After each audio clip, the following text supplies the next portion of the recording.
Baik, selamat pagi Bapak Ibu. Pagi. Biar lebih segar kalau saya sampaikan semangat pagi, Bapak Ibu jawabnya pagi luar biasa. Siap. Oke, bisa ya? Bisa. Coba. Semangat pagi. Pagi luar biasa. Baik, terima kasih Bapak Ibu. Di awal sudah menunjukkan semangat, mudah-mudahan ini bertahan sampai pada sesi ini selesai. Seperti yang saya sudah sampaikan di Bapak Ibu bahwa saya izin di sekolah ini untuk berbagi sebentar tentang pemahaman saya terkait dengan salah satu modul di dalam program Guru Penggerak, yaitu tentang budaya positif. Di depan ini jelas sekali bahwa temanya itu menyebarkan pemahaman dan pengalaman. Apa yang saya pelajari selama ini saya ingin bagikan ke teman-teman semua, tetapi saya menyadari bahwa tidak 100% atau tidak maksimal juga saya jelaskan. Saya yakin sekali Bapak Ibu juga sudah sempat mendengar tentang budaya positif atau bahkan sudah tahu beberapa hal juga terkait materi ini. Jadi mungkin kali ini nanti kita lebih berbagi saja. Saya akan jelaskan sedikit terkait dengan budaya positif. Saya tidak perlu perkenalkan diri kalau saya juga satu sekolah dengan Bapak Ibu, nama masih sama. Umur masih sama, istri baru satu. Oke. Ya, di dalam program Guru Penggerak dan tuntutan kurikulum saat ini sebenarnya satu sebenarnya Bapak Ibu. Guru Penggerak ini programnya itu menguatkan proses atau program kurikulum merdeka yang sedang berjalan saat ini.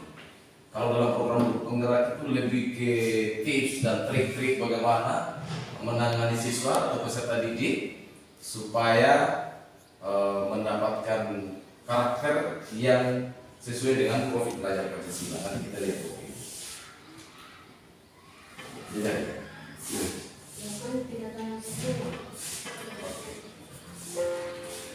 Ya, ada konsep inti yang saya jelaskan pada hari ini. Ada 8. Sudah membuat Bapak Ibu saat itu mungkin yang berapa menit tidak banyak. 8 yang pertama tentang perubahan paradigma positif.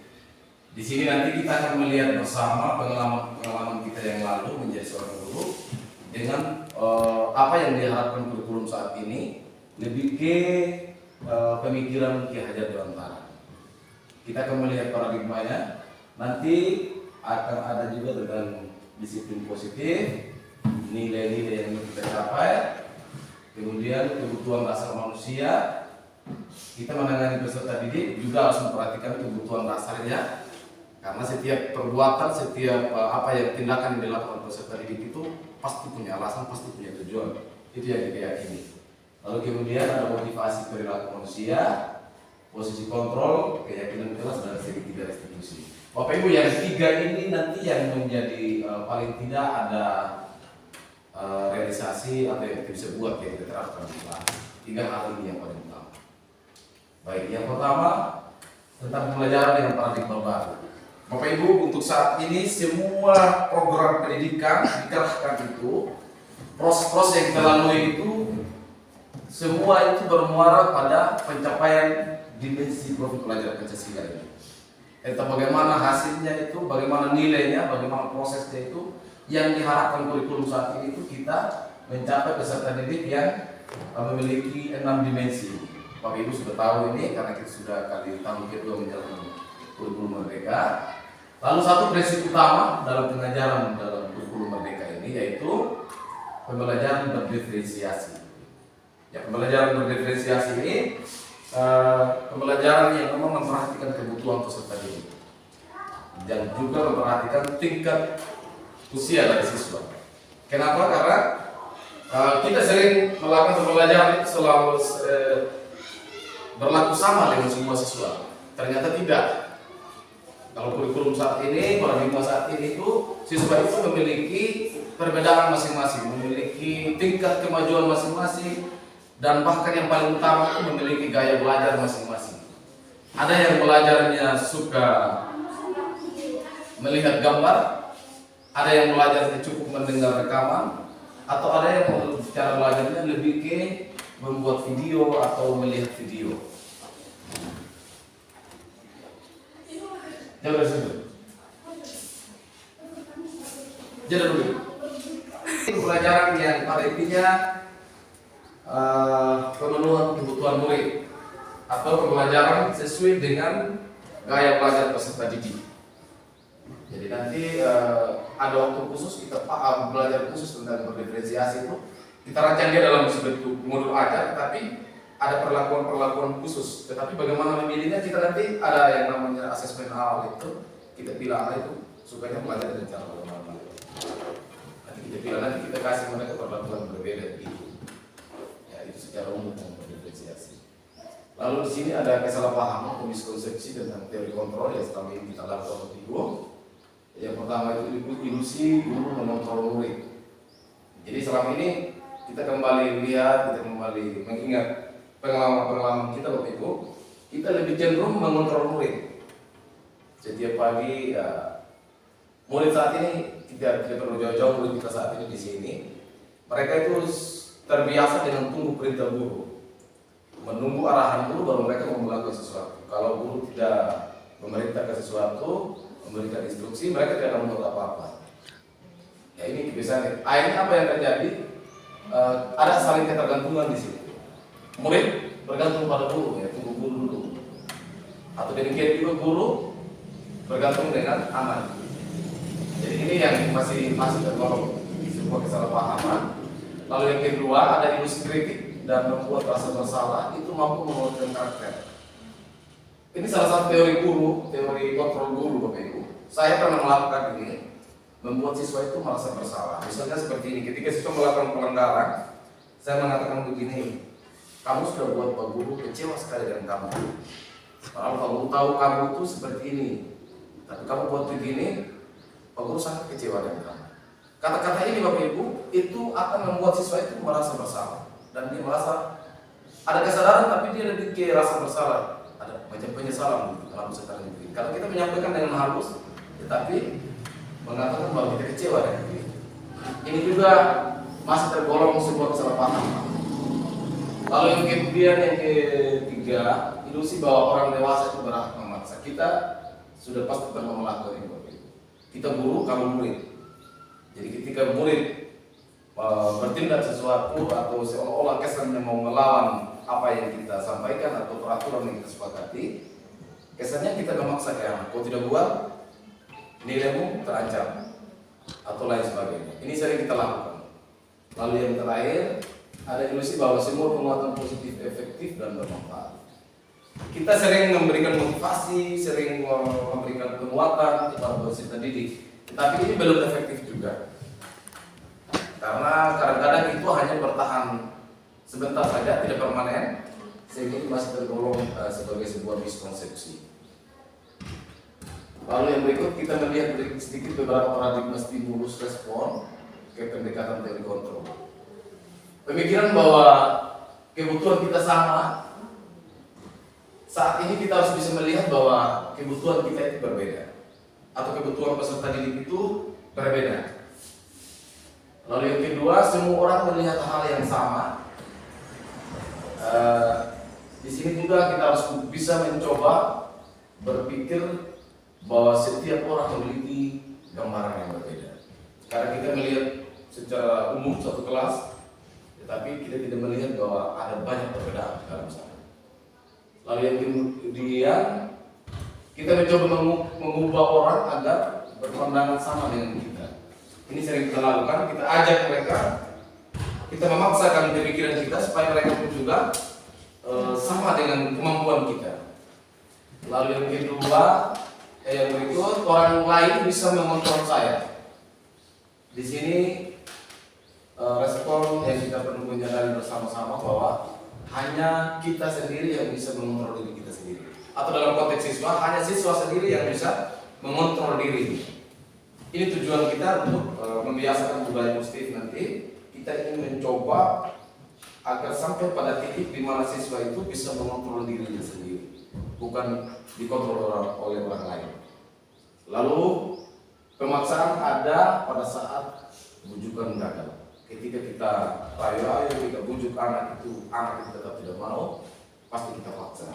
Tapi di sini yang dibutuhkan ketika bujukan itu sudah mulai mentok, kita harus menggunakan prinsip kolaborasi dan konsensus menciptakan pilihan-pilihan baru. Kita kolaborasi, berdiskusi bersama dengan rekan guru, baik dengan wali kelasnya, pikirnya, atau dengan teman-teman yang pernah menemukan kendala yang sama dengan siswa yang bersangkutan.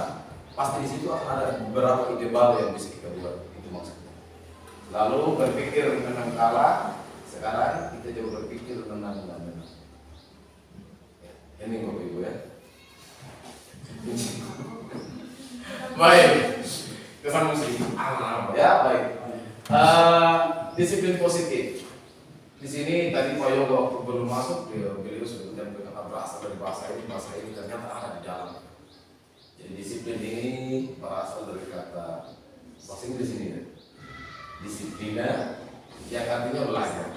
Disiplin itu sesungguhnya Bapak Ibu mengacu pada disiplin diri disertai dengan tanggung jawab yang dilakukan berdasarkan nilai-nilai diyakini. Misalnya contoh ya, saya tahu juga saya tidak seperti itu. Contoh saja, saya bangun pagi, saya disiplin datang sekolah itu karena saya mau bertanggung jawab dengan diri saya sendiri, begitu. Bukan karena ada yang saya takuti, bukan karena takut aturan, bukan karena takut pimpinan. Tapi betul-betul saya mau bertanggung jawab dengan diri saya sebagai pendidik. Kalau kemudian dari situ ada kepuasan kita sendiri, gitu. Ketika kita disiplin, percaya dan tidak itu Bapak Ibu, pasti kita merasa puas sendiri. Karena apa?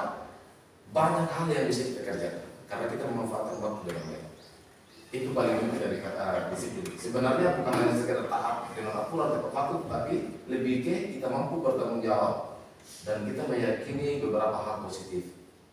Lalu kemudian disiplin juga ini merupakan salah satu cara penerapan disiplin yang bertujuan untuk menumbuhkan kesadaran, ya, memperdayakan peserta didik tanpa imbalan, penghargaan atau reward, ancaman atau hukuman. Jadi Bapak Ibu, tujuan dari disiplin positif ini kita ingin menghindari yang namanya ancaman, hukuman, dan pemberian penghargaan. Ini sudah tidak dibolehkan dalam kurikulum kita saat ini. Karena apa Bapak Ibu? Kalau ini kita lakukan maka kesadaran yang dibangun oleh peserta didik itu tidak bertahan lama, tidak permanen. Jadi ketika dia melakukan sebuah perubahan itu hanya karena takut guru, hanya karena takut sanksi, atau dia mau prestasi hanya karena mau mendapatkan hadiah. Bukan itu yang diharapkan saat ini. Kita kembali diajak untuk berpikir bahwa siswa berpikir lebih ke jangka panjang. Oke, mengantuk Bapak Ibu? Mengantuk, masih konsentrasi? Masih? Kalau masih konsen, saya cek dulu sedikit ya, sebentar saja ya. Saya cek konsentrasi ya toh. Coba jawab pertanyaan saya. Jawab pertanyaan saya 3 kali Bapak Ibu ya. Tisu warnanya? Putih. Sapi. Awan warnanya? Putih. Sapi minumnya? Susu. Konsentrasi sebentar ganggu. Sapi minumnya?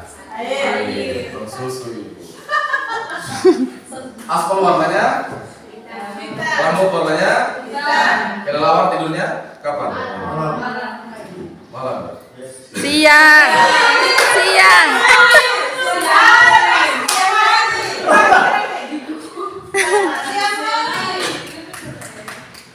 Kelelawar itu malam cari makan untuk kerja Bapak Ibu ya, siangnya tidur. Pindah. Baik, kita lanjut. Ya, konsentrasi kalau terganggu mudah-mudahan masih bisa. Terganggu sedikit saya. Oke. Agak-agak penuh. Teman-teman, dari sisi positif, tadi kan kita lebih ke bertanggung jawab dan atas ada nilai-nilai yang kita yakini. Kita mau berbuat disiplin karena meyakini beberapa nilai. Ini ada nilai. Yang pertama nilai Praja Pancasila, ya, dari beriman sampai pada kreatif kritis. Lalu dari semua ini secara umum diturunkan lagi Bapak Ibu oleh IBO ini. Dari bertakwa itu di dalamnya nanti ada toleransi, rasa hormat, integritas diri, mandiri, menghargai, dan seterusnya. Kalau seandainya Bapak Ibu ini semua ada pada diri anak didik kita, itu bayangkan karakter yang akan terjadi. Bayangkan mereka di masa akan datang. Guru-guru, iya. Pasti kita gemuk, itu sehat kita. Jiwa raga kita tidak ada beban mengajar dan tidak berpusing berpikir. Kita mengeluh setiap saat. Ya. Tapi memang menjadi tantangan kalau kita mau menerapkan ini bukan sesuatu yang mudah juga. Melalui pembiasaan secara berulang-ulang. Sama dengan Sederhana saja kita latihan bawa sepeda Bapak Ibu. Pertama jatuh dulu, buka dulu, ulang-ulang sampai jadi pada akhirnya bisa lepas tangan walaupun bohong. Kan begitu juga dengan sini. Sekarang niat itu harus dikuatkan. Lalu kebutuhan dasar manusia ya. Untuk mencapai semua itu kita perlu juga mengetahui apa yang menjadi kebutuhan dasar manusia. Bahwa kebutuhan kita semua itu adalah untuk bertahan, mempertahankan keseimbangan kondisi fisiologis dan psikologis, juga yang bertujuan untuk mempertahankan kehidupan dan kesehatan. Ini hal yang paling mendasar yang kita butuhkan. Paling umum yang kita butuhkan atau dibutuhkan oleh setiap manusia. Karena kebutuhan ini, maka banyak hal-hal yang dilakukan walaupun keliru dibuat oleh setiap orang. Salah satu dalam berkaitan dengan hal ini adalah peserta didik kita. Dia akan berbuat sesuatu demi keselamatan dia, demi keseimbangan kondisi dia, demi kenyamanan dia. Nah, di sini ada 5 kebutuhan dasar manusia yang perlu kita perhatikan. Pertama itu penguasaan. Setiap orang butuh yang namanya kekuasaan. Jadi kalau siswa di kelas kita dia ancam teman-teman lain, dia itu butuh menjadi penguasa. Kenapa ini perlu kita tahu Bapak Ibu? Supaya kalau kita menangani peserta didik, kita membaca persoalannya, kita tahu bahwa oh anak ini sedang membutuhkan yang namanya kekuasaan. Lalu yang kemudian yang kedua itu butuh kasih sayang dan rasa diterima. Nah ini penting Bapak Ibu. Kasih sayang dan rasa diterima. Ya, setiap orang pasti butuh disayang. Yang tua juga butuh. Butuh disayang, butuh diterima. Coba saya sekarang, kalau Bapak Ibu tidak sayang saya, tidak terima saya kan tidak mungkin Bapak Ibu mau bersama-sama dengan saya kan? Betul toh? Kan sebenarnya ada keklop sebenarnya. Yang bujang tidak butuh. Yang bujang memang lebih kesayang dibutuhkan. Baik Bapak Ibu, ini semangat semua ini dulu yang paling diperhatikan Bapak Ibu ketika siswa itu kan ada juga yang cari perhatian. Ketika dia mau melakukan sesuatu internasional, dia ngambek. Kita fokusnya ke sana Bapak Ibu ya. Kasih sayang dan rasa diterima oleh peserta didik. Lalu kemudian bertahan hidup sudah pasti. Kadang-kadang anak-anak kita lihat dia merampas makan orang lain. Kita hanya marah saja karena dia melanggar aturan sudah dianggap tidak laku begitu. Tapi sebenarnya ini banyak orang yang mencuri itu hanya kan untuk bertahan hidup, hanya untuk isi perut. Ini perlu juga kita sadari bahwa anak-anak melakukan itu karena dia butuh untuk bertahan hidup. Mungkin dia sedang lapar, mungkin dia sedang haus, makanya dia ambil air teman tanpa itu. Maka karena itu tugas kita menuntun mereka, mengembalikan mereka supaya ketika melakukan hal ini bukan salah, memang butuh, tetapi kita harus mampu mengajak mereka bisa berpikir bahwa ada prosesnya yang harus dilalui supaya mendamaikan dua belah pihak. Iya, paling itu. Yang berikut, kesenangan. Kesenangan itu ada yang jahit-jahit waktu itu. Dia senang saja ganggu orang. Ya, dia senang saja mengganggu teman di kelas. Ya, itu memang dia hanya hobi senang gitu. Dan ini perlu kita perhatikan juga. Yang terakhir itu kebebasan. Ada yang tidak mau ditegur, ada yang guru sudah larang, tetap dia buat. Dia mau bebas, tidak mau terikat. Bahkan biasanya dia tidak mau masuk. Ya, ini hal-hal yang dasar menjadi kebutuhan manusia. Lalu motivasi dan perilaku manusia, apa yang terjadi Bapak Ibu ketika 5 kebutuhan dasar itu terjadi? Di sini motivasi perilaku manusia itu yang pertama ada yang membuat melakukan sesuatu itu hanya untuk menghindari ketidaknyamanan atau hukuman. Ini yang perlu kita garis bawahi Bapak Ibu di sekolah kita. Sekarang rata-rata siswa kita itu melakukan sesuatu itu dia hanya karena takut hukuman, dia tak baris dan lain sebagainya itu dia hanya karena takut tidak nyaman, dimarahi oleh guru, malu dengan teman-teman atau bahkan takut dihukum. Lalu yang kedua untuk mendapatkan imbalan, banyak juga yang mau melakukan sesuatu untuk mendapatkan imbalan. Macam kemarin ada saja siswa yang tiba-tiba kasih hadiah HUT RI. Ini kan dari mana? Jadi saya langsung berpikir di dalam kepala saya bahwa memang anak ini sedang membutuhkan penghargaan, membutuhkan imbalan bukan balasan materi, tapi imbalan kasih sayang itu sebuah imbalan. Butuh perhatian lah. Lalu yang ketiga untuk menjadi orang yang mereka inginkan, menghargai diri sendiri dengan nilai-nilai yang mereka percaya. Nah, ini yang paling penting. Mestinya anak-anak itu melakukan sesuatu karena ingin menghargai diri sendiri dan juga agar mereka bisa dipercaya. Nah, lanjut. Ada konsep disiplin yang gagal Bapak Ibu di sini. Kita refleksi bersama, kita kembali ke belakang bersama, kita melihat apa yang pernah kita lakukan dengan anak didik kita. Ada dua, ada hukuman dan penghargaan. Hukuman itu menyakitkan, ya. Menyakitkan, tidak nyaman, murid takut, memaksa, murid menyembunyikan kesalahan, murid menjadi rendah diri. Ini sudah pasti terjadi pada anak didik kita ketika kita memberikan hukuman, apalagi dengan berotak atau kasih berdosa itu hukuman. Mereka di sini akan merasa sakit hati. Bapak Ibu, kita pernah dulu waktu SD, SMP kita dikasih berdosa dalam hatinya saya bilang, mau saya ini, mau saya pandang saya diburu habis di depan. Itu dendamnya sakit, luar biasa. Lalu siswa tidak nyaman, malu dengan teman lain, takut dengan guru, ya, terkesan memaksa melakukan sesuatu, lalu kemudian pasti dia akan menyembunyikan kesalahan. Ini akan rawan siswa berbohong di sini. Ketika guru pikir pagi dia melakukan sesuatu, kau buat ini, dia lihat dia tidak ada yang lihat, tidak ada saksi, saya berbuat. Nah, ini pasti ini dampak dari kita berikan hukuman yang keras. Lalu penghargaan juga tidak efektif. Ketika memberikan penghargaan, misalnya dulu saya pernah alami juga, yang juara kelas diberikan hadiah ini, yang nilai tinggi matematika saya berikan uang atau dan lain sebagainya. Itu juga tidak efektif, merusak hubungan. Ketika suatu waktu Bapak Ibu dia tidak juara lagi dan kita tidak kasih hadiah lagi, maka di situ hubungan kita sudah kurang baik lagi dengan sesuatu yang bersangkutan. Lalu mematikan kreativitas, betul sekali Bapak Ibu ya.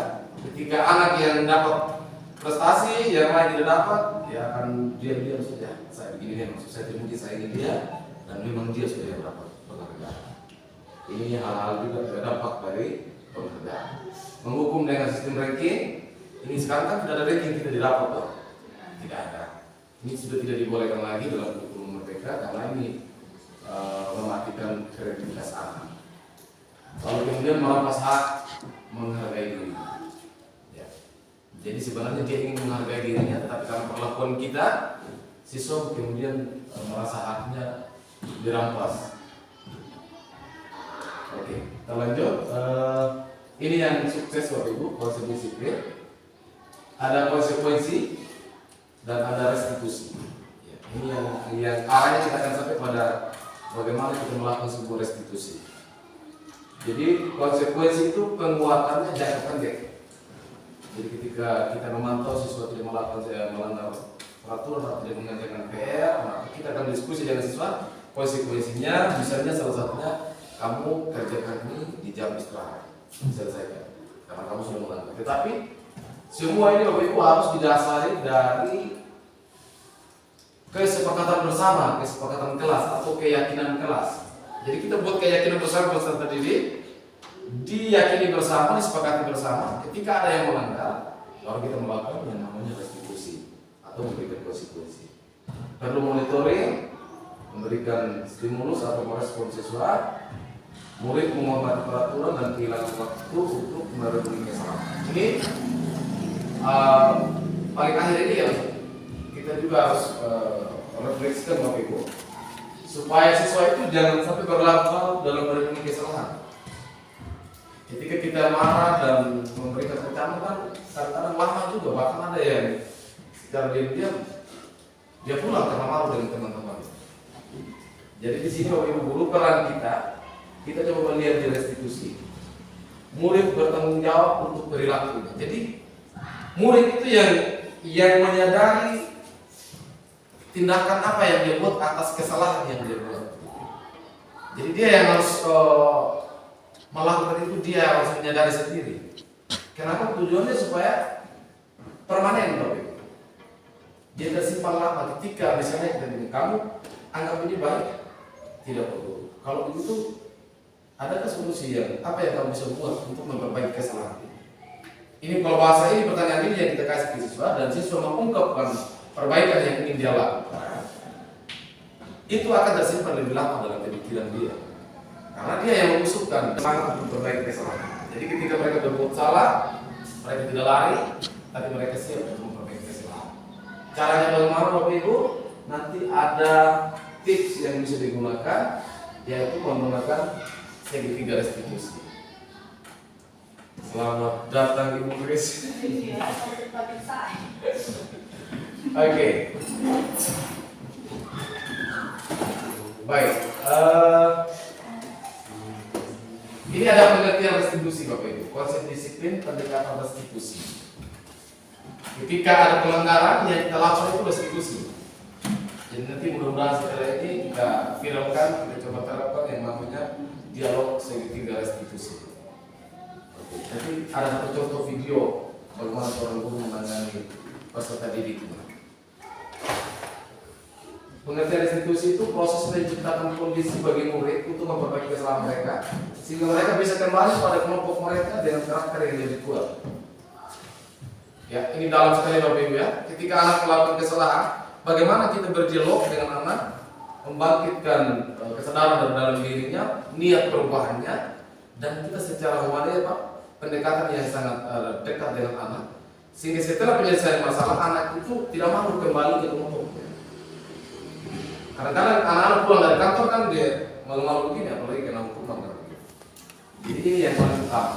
Kita harus sampai pada titik bagaimana kita bisa mampu memberikan solusi dan siswa itu kembali pada kelompoknya dengan karakter yang lebih kuat atau lebih percaya diri. Bahwa dia merasa bahwa dia punya kesalahan, maka patutnya ia memperbaiki. Lalu ada ciri-cirinya Bapak Ibu, bukan untuk menebus kesalahan, namun untuk belajar dari kesalahan. Jadi dia membuat tindakan untuk perbaikan diri bukan tebus kesalahan, tetapi memperbaiki kesalahan. Lalu kemudian memperbaiki hubungan. Ini penting, perbaiki hubungan antara guru dengan siswa, siswa dengan siswa, atau dengan siapapun. Lalu tawaran, bukan paksaan. Ini tawaran Bapak Ibu. Jadi nanti kita harus ingat bahwa solusi ini kan buat begini ya, supaya perbaiki ini tidak boleh lagi, tetapi harus ditawarkan kepada peserta didik. Apa yang bisa kamu buat supaya perbaiki ini? Ketika dia mengungkapkan itu, kita guru bertanggung jawab untuk menuntun, untuk memperjelas tujuan. Kadang-kadang siswa di SMP itu kan ngomongnya setengah-setengah, tapi niatnya ada begitu. Jadi kita perannya di situ meluruskan niat dari peserta didik. Lalu kemudian restitusi itu menuntut untuk melihat ke dalam diri. Ini yang saya sampaikan tadi Bapak Ibu, membangkitkan motivasi dalam diri, mencari kebutuhan dasar yang mendasari tindakan. Tadi ada kan 5, ada kebutuhan dasar tadi Bapak Ibu ya. Kita cari kebutuhan dasarnya, kenapa dibuat begitu. Oke, lalu yang kemudian restitusi diri ini adalah cara yang paling baik. Karena apa tadi? Bukan dari kita, tetapi dari mereka, dan mereka juga yang akan melakukan. Lalu kemudian restitusi berfokus pada karakter bukan tindakan. Ya, kembali lagi Bapak Ibu, tujuan akhir kita, pendidikan kita, siswa harus mencapai karakter produk belajar Pancasila. Jadi karakter yang ingin kita munculkan di sini. Restitusi fokus pada solusi, bukan bahas ulang masalahnya Bapak Ibu, kita fokus pada solusi. Lalu restitusi mengembalikan murid yang berbuat salah pada kelompok. Ya. Sudah nonton. Oke. Ada beberapa perbedaan Bapak Ibu. Ini saya kasih contoh perbedaan memang. Siswa sering tidak mengerjakan PR kasusnya. Ada satu kasus ini. Kalau hukuman biasanya kita lakukan itu guru menghukum siswa dengan menghormat bendera 10 menit. Ini salah satu contoh hukuman paling rendah sudah. Tapi kadang-kadang kita kan bisa lapis di bahu juga kalau sudah mengejar awalnya berulang-ulang. Lalu kemudian guru marah dan murid takut. Pasti kita marah masuk kelas kalau siswa sudah tidak kerja PR kan mengamuk dulu sebelum kita di depan. Dan saya pernah alami Bapak Ibu. Mood saya mengajar hilang. Karena dengan siapa yang tidak kerja PR habis semua. Kalau konsekuensi, guru memberikan konsekuensi mengerjakan PR pada saat jam istirahat atau dikerjakan sebanyak 3 kali lipat. Pernah buat ini teman-teman? Pernah? Saya pernah buat seluruh mereka tidak kerja. Kali ini pertemuan berikut ke bawah rangkap 5 kali lipat. Diulang-ulang seperti itu. Saya pikir waktu itu ini menjadi hal yang baik karena anak menulis ulang-ulang itu semakin dia ingat. Ternyata keliru. Nah, guru tegas dan siswa menghormati peraturan. Lalu restitusi, guru menanyakan keyakinan. Nah, ini dia di sini. Kalau restitusi, Melakukan restitusi harus ada keyakinan kelas, harus ada peraturan kelas yang dirubah keyakinan kelas yang disepakati sehingga kita restitusi di sini. Kamu melanggar keyakinan yang mana? Baik. Lalu kita bantu dia untuk menyelesaikan persoalannya. Lalu kemudian guru terbuka dan siswa menghormati dirinya dan orang lain. Kira-kira itu sedikit perbedaan dari hukuman konsekuensi dan restitusi. Setelah itu masih banyak kan? Ada 5 posisi kontrol Bapak Ibu. Kita ada di mana saat ini? Silakan berefleksi. Penghukum, pembuat rasa bersalah. Penghukum ya sudah tahu kita kasih hukuman berlutut atau sanksi lainnya. Kalau pembuat rasa bersalah itu seperti yang saya sampaikan tadi, kita halus tetapi menyakitkan bagi anak. Kamu sudah buat Pak Guru kecewa. Kamu semestinya tidak begini. Kamu prestasi. Kamu mestinya malu dengan orang lain. Itu pembuat rasa bersalah. Atau sebagai teman. Hati-hati di sini sebagai teman. Kalau sebagai teman, oke jadi itu. Masa jadi ingat Pak Guru? Pak Guru kan sudah baik dengan kamu selama ini. Ini juga perlu kita hati-hati di sini karena siswa akan merasa bahwa kami setara. Maka di luar pun juga dia akan teriak Pak Guru. Dia panggil saja karena dia anggap teman. Jadi berteman di sini hati-hati juga. Jangan terlalu memberikan suasana itu kesannya tidak ada perbedaan antara siswa dan guru. Kita sering bercanda begitu. Lalu kemudian pemantau, kita pantau anak seperti tadi yang tidak mengerjakan PR, pantau dia, tetapi kita memberikan konsekuensi mengerjakan tugasnya setelah ini. Atau yang alfa, wali kelas, atau guru kita pantau ke daftar hadirnya, pantau kehadirannya setiap mata pelajaran, atau bolosnya. Ini tujuannya untuk kita bisa melakukan restitusi tadi. Kita panggil kalau anak itu sudah melakukan pelanggaran atau alfa begitu lama. Dalam kesepakatan kita di kelas misalnya tidak boleh sampai 3 kali alfa. Ya, nanti kan biasa kita lakukan, wali kelas panggil, kita selesaikan dengan cara restitusi tadi. Lalu menjadi seorang manajer tadi itu adalah yang dibutuhkan, yang diharapkan saat kita menjadi berperan sebagai tindakan untuk melakukan sebuah restitusi. Kita diharapkan Bapak Ibu sampai pada titik menjadi seorang manajer yang tidak memberikan hukuman, yang tidak membuat siswa merasa bersalah, yang tidak terlalu menjadikan siswa itu cemar. Tapi pada tingkat ini tingkat paling rendah di sini Bapak Ibu. Menghukum. Kita coba tinggalkan ini, membuat rasa bersalah kalau masih terasa ya jangan terlalu banyak Pak begitu. Arahnya kita harus sampai di sini. Kita harus melakukan restitusi, memanggil peserta didik, kita dialog, kita memperbaiki kesalahannya, memikirkan solusinya dan solusi itu yang ditawarkan kita kepada siswa dan siswa bersedia untuk melakukan. Manajer ya. Baik, kita ada beberapa contoh Bapak Ibu. Di posisi kontrol, penghukum, patuhi aturan sekolah, lalu berdiri di depan mereka. Lalu kalau pemantau, kamu sudah melanggar aturannya dan konsekuensinya. Ini kalau buat kesepakatan kelas kan, misalnya siswa harus mengerjakan PR. Ketika dia melakukan, buat guru bangga dong. Kali ini tidak apa-apa kamu salah. Ini kan jadi tema. Peran sebagai tema nada-nada seperti ini. Membuat rasa bersalah ini berapa kali guru harus memberitahu kamu, guru kecewa sama kamu. Ini kan siswa akan merenung dan dia merasa sangat bersalah. Menjadi seorang manajer, ini kata-katanya. Apa yang kamu tahu? Apakah kamu tahu kesalahanmu? Jadi dari siswa yang ungkapkan itu. Lalu kemudian kira-kira bagaimana kamu akan memperbaiki kesalahan? Berat ya Bapak Ibu? Berat. Berbagi begitu berat. Kita coba, mari kita coba, begitu, mari kita coba. Sesuatu kan kita coba. Ya. Sedikit saya berbagi tentang keyakinan kelas Bapak Ibu. Dari semua yang saya jelaskan tadi, kuncinya ada di sini. Kita harus mempunyai sebuah keyakinan kelas. Ini di sini ada sebuah pertanyaan, mengapa keyakinan kelas? Ya. Tapi kalau keyakinan kelas itu yang dimaksudkan, guru dan murid duduk bersama membahas peraturan supaya peraturan itu diusul oleh peserta didik. Nanti guru memfasilitasi, nanti ada beberapa caranya gitu. Jadi Iya. Keyakinan kelas beda dengan peraturan Bapak Ibu ya. Nanti ada beberapa langkah-langkah yang bisa kita buat untuk menciptakan sebuah keyakinan kelas. Satu.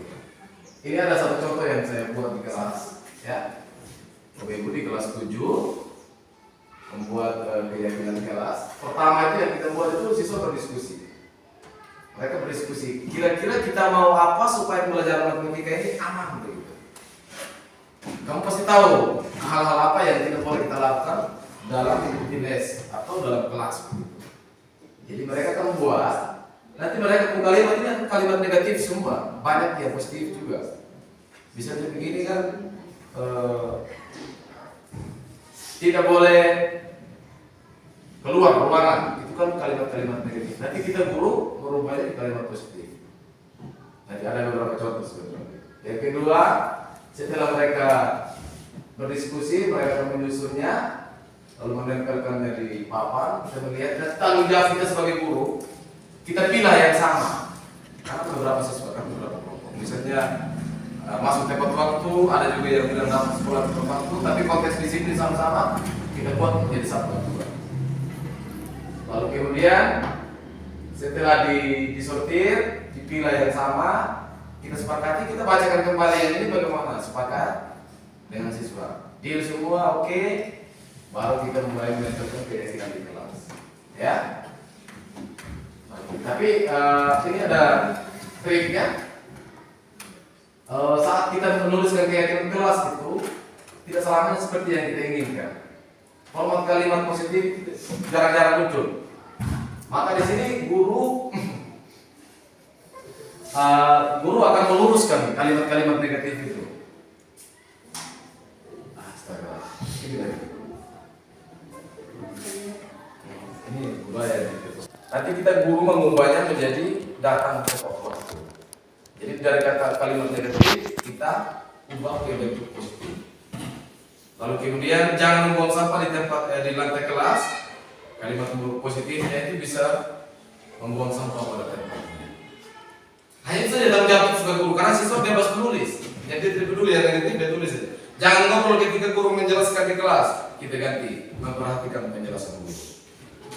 Jadi dari yang negatif kita rubah ke yang positif. Sehingga yang muncul di sini kan budaya positif, Bapak Ibu. Jadi harus kata-kata positif yang siswa baca, dan keyakinan ini cari hal-hal yang mudah diingat oleh peserta didik, yang tidak perlu dihitung. Diyakini bersama bahwa itu baik, maka nanti akan disepakati bersama. Oke, ini bagaimana membentukkan keyakinan kelas, jadi abstrak daripada peraturan, lalu kemudian berupa pernyataan universal secara umum, lalu kemudian dibuat dalam bentuk positif. Tadi yang saya sampaikan ada contoh tadi, sedikit saja biar mudah diingat, jangan banyak-banyak kok bilang nggak juga kok. Yang sangat dibutuhkan saja di dalam ruang kelas. Ya, jangan sampai kita melebar nanti sulit sendiri kita kontrol. Lalu kemudian dapat diterapkan di kelas ini, lalu bersedia meninjau kembali keyakinan kelas dari waktu ke waktu. Jadi tanggung jawab kita jangan hanya sampai habis buat itu lalu tinggalkan untuk memenuhi administrasi, supervisi dan lain-lain, begitu kan? Ya. Jadi kita juga pantau. Jadi sejauh mana itu berjalan baik. Kalau seandainya Bapak Ibu kita rutin saja ketika ada yang bermasalah kita langsung ajak dia ngobrol dan dia ada perbaikan, tidak perlu tertampung dulu beberapa permasalahan baru kita bahas kan, mudah saja sebenarnya. Lalu semua warga kelas yang ikut berkontribusi dalam pembuatan keyakinan kelas ya. Jadi semua siswa itu ikut serta dalam pembuatan keyakinan kelas. Mau ya ini. Oke. Terakhir ini proses penyelesaian masalah ketika ada siswa yang melanggar keyakinan yang kita buat. Itu namanya segitiga restitusi. Kenapa 3? Karena sesuai sisinya. Yang pertama itu kita stabilkan dulu identitas peserta didik. Yang kemudian yang kedua itu kita validasi tindakan yang salah. Dan yang ketiga kita menanyakan keyakinan. 3 saja langkah ini untuk menghadapi peserta didik yang melakukan pelanggaran dari keyakinan kita, dari kesepakatan kelas atau keyakinan kelas. Hanya menggunakan segitiga restitusi. Tapi di sini dialog saja. Ini proses dialog yang bisa digunakan guru atau orang tua di rumah untuk membuat anak atau siswa itu merasa bahwa dia bertanggung jawab dengan dirinya dan dia sadar betul bahwa ketika dia mau melakukan sesuatu itu penting untuk dirinya, bermanfaat untuk dirinya di masa akan datang. Kalau menstabilkan identitas itu, yang jelas bahwa kita semua melakukan hal terbaik yang bisa kita lakukan. Jadi kita bisa positif di situ, kita bisa melihat bahwa siswa itu masih bisa punya kemungkinan untuk melakukan hal yang baik. Lalu kemudian menstabilkan validasi tindakan yang salah itu, bahwa semua perilaku itu pasti punya alasan. Apapun yang dilakukan siswa itu pasti punya alasan. Kita harus terus itu. Lalu terakhir baru kita menanyakan, kita semua memiliki motivasi internal dan kemudian kita bisa tanya apa yang bisa kita buat untuk memperbaiki ini. Itu beberapa halnya. Jadi di bagian sisi menstabilkan identitas Bapak Ibu, kita harus menyadari bahwa semua orang pasti pernah melakukan kesalahan. Ini harus kita harus ingat ini ketika menghadapi siswa. Lalu kemudian ini ada contoh kalimatnya, kamu bukan satu-satunya yang pernah melakukan ini. Pak Guru juga pernah. Ya. Lalu kemudian ada validasi tindakan yang salah di sini. Kamu tentu punya alasan kan mengapa kamu melakukan itu. Nanti siswa akan menjelaskan. Lalu kita ikuti, ada cara lebih. Saya buat begini karena saya buat begini. Akhirnya gurunya bisa menyampaikan sebenarnya ada cara yang lebih baik selalu untuk kamu buat tanpa harus menyakiti orang lain. Untuk mendapatkan apa yang kamu inginkan. Lalu terakhir kita menanyakan keyakinan. Kita tinggal tanya saja dari perbuatan yang kamu buat tadi ini, keyakinan mana yang kamu sudah langgar di sekolah kita, di kelas kita. Dia akan menyampaikan saya pernah melanggar keyakinan yang kedua atau ketiga. Terus terakhir kita bilang kamu ingin perbaikinya dengan cara apa yang kamu buat. Seperti itu. Senang sekali sesi terakhir ya. Saya izin berbagi sedikit videonya Bapak Ibu. Tidak lama, contoh seorang guru yang melakukan restitusi terhadap peserta didik yang melakukan kesalahan. Ya, ini saya sudah kirim itu. Sebenarnya ada banyak video-video penggerak dampingan saya dari Mereka Ibu. Saya mau tanya tadi mereka punya praktek-praktek di kelas, tapi karena laptop ini bermasalah tidak ada begini, saya pakai ini ya. Oke, ada bisa disambung ke sini. Jadi saya bisa tanyakan apa yang ada di LMS kami. Selamat menonton.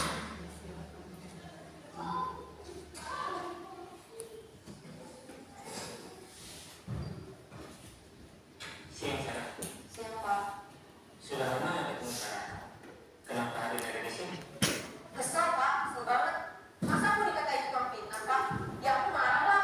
Aku baru dikatain mereka di depan kelas. Kesel banget. Oh begitu. Ya pasti kamu ada dan kesal. Bapak juga akan marah apabila ada yang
saya bagikan Bapak Ibu ya.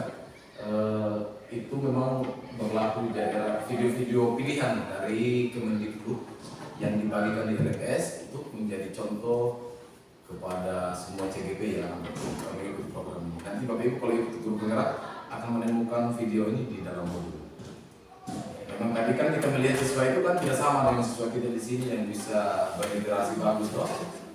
Tapi tentu kita juga punya cara lain, punya cara yang sesuai juga dengan mereka. Bahwa intinya cara proses menyelesaikan masalah tadi seperti itu. Siswa juga merasa nyaman dan ada hubungan yang sangat baik dengan siswa.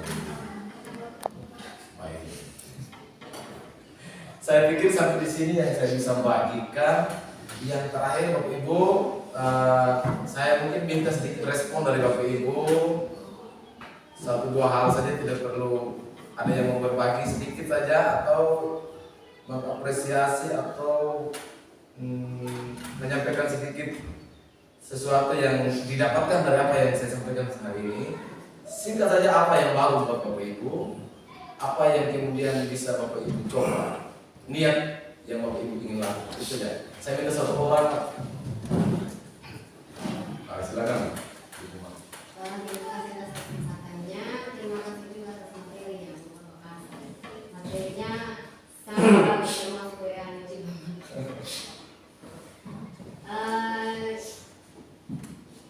Di sini saya lebih ke mau bertanya sih. Karena materinya sudah saya sebagian besarnya saya paham. Hanya bagaimana penerapannya, apakah kakak sampai di manajer tadi itu untuk siswanya tidak seperti ini. Apalagi tadi anak penelitian ya, sementara penelitian terus setelah tidak ada gurunya dan pintu jendela terkunci semua. Nah itu kita sampai ke manajer itu agak susah gitu. Nah itu kira-kira menurut bagaimana gitu. Terus yang berikut tentang keyakinan dan kesepakatan kelas. Apakah itu sama keyakinan kelas dan kesepakatan? Dan keyakinan dan kesepakatan itu apakah kita guru bikin masing-masing atau wali kelas yang buat untuk keyakinan itu? Terima kasih. Baik, terima kasih Ibu Malti yang sudah menyampaikan beberapa hal dan juga ada beberapa pertanyaan. Yang pertama tadi, bagaimana kita bisa sampai pada posisi kontrol sebagai seorang manajer ya. Dengan kondisi kita saat ini, kita di tempat ini memang untuk menjadi seorang guru yang bisa berperan sebagai seorang manajer itu, kita perlu melakukan pembiasaan. Tidak bisa serta-merta kita langsung seperti itu. Bahkan tadi saya sampaikan bahwa kita harus sadari bahwa saat ini kita ada di mana. Kalau kita memang masih berada di pemantau, langkah yang belakang kita harus usahakan sampai pada posisi manajer. Untuk manajer yang dimaksudkan Bapak Ibu, sampai pada cara yang coba ditayangkan oleh video tadi itu. Penyelesaian persoalannya sampai pada titik itu. Menjadi seorang manajer itu bagaimana kita bisa merangkul peserta didik yang melakukan kesalahan, lalu menggunakan restitusi tadi, kita menstabilkan data, validasi tindakan yang salah, bahkan sampai pada menanyakan keyakinan dan mengusulkan, menawarkan solusi apa yang bisa dibuat. Lalu secara umum saya mengerti dan paham apa yang dimaksudkan Ibu, niatnya besar untuk kebaikan di tempat ini. Tapi memang ini butuh kerjasama dalam satu sekolah dari pimpinan, guru. Kita harus berkomitmen bersama-sama kita melakukan perubahan secara serentak. Sama dengan kalau tanam padi Bapak Ibu di satu hamparan lewa contohnya, 1 orang saja kerja sawah habis dimakan tikus. Karena satu-satunya tempat makan di sini. Tapi kalau tanam serentak, kita untung banyak.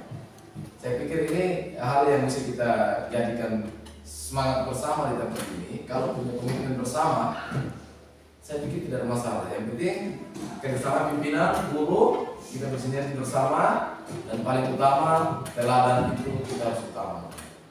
Guru digugu dan ditiru. Jadi memang tidak bisa kita mau mengontrol siswa, mau restitusi di siswa yang lambat, kita sendiri lambat karena memang kontra ini. Ya, kita juga jangan bersaing dengan sekolah-sekolah lain yang sudah maju-maju. Gitu Ibu ya. Saya pikir demikian cukup untuk hari ini. Semangat Bapak Ibu. Oh masih ada dari Pak. Terakhir. Jadi saya sangat menarik ini materi ini. Jadi hari ini bikin kita membangun, bukan menjadi pertanyaan. Ya. Karena kita sama-sama sudah mengamati bagaimana sebetulnya itu. Jadi momen materi hari ini sangat menarik untuk saya. Jadi ya kondisi kolektif seperti ini. Jadi marilah kita praktekkan apa yang kita sama-sama kita bahas hari ini. Apalagi dari berbagai materi itu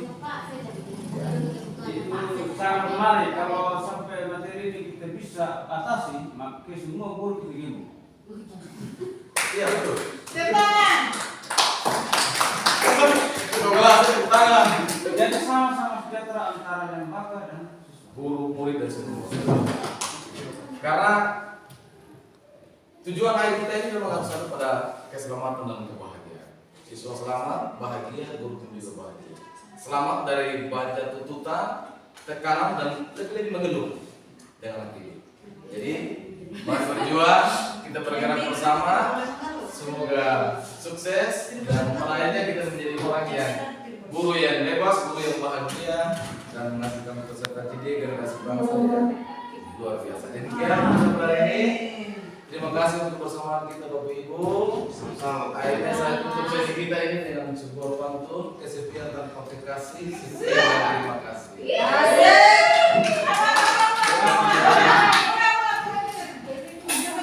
Kesepian tanpa kekasih, setia dan terima kasih. Terima kasih Berita.